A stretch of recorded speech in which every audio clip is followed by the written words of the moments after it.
Hi viewers, welcome to Ashwa Telugu channel. ఈరోజు మన recipe వచ్చేసి కార్న్ కెర్నల్. ఇది ఎలా ప్రిపేర్ చేసుకోవాలో ఇప్పుడు తెలుసుకుందాం. నేను ఇప్పుడు కొన్ని కార్న్స్ అనేవి బాయిల్ చేసి పెట్టుకున్నాను. ఇప్పుడు కాస్త ఒక బౌల్లో బియ్యం పిండి, కాస్త కార్న్ ఫ్లోర్ అనేది యాడ్ చేసుకోవాలి.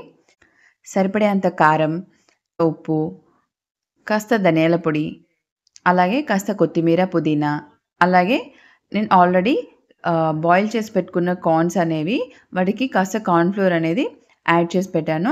ఆ కార్న్స్ అనేవి ఇందులో యాడ్ చేసుకొని మనం వేసిన ఉప్పు, కారం, మసాలా అన్నీ కూడా ఈ కార్న్స్కి బాగా పట్టేలాగా కలుపుకోవాలి.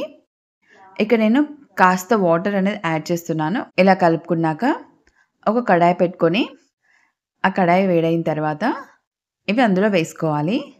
ఇలా వేసుకున్నాక ఒక 1 మినిట్ తర్వాత టర్న్ చేసుకోవాలి. ఇలా కలుపుతూ ఉండాలి. కార్న్స్ అనేవి ఫ్రై అయిపోయాయి. ఎంతో టేస్టీ అయిన కార్న్ కెర్నల్ రెడీ అయిపోయింది. ఇప్పుడు తీసుకొని సర్వ్ చేసుకోవడమే. ఈ రెసిపీ మీకు నచ్చినట్లయితే లైక్ చేయండి, షేర్ చేయండి, సబ్స్క్రైబ్ చేయండి.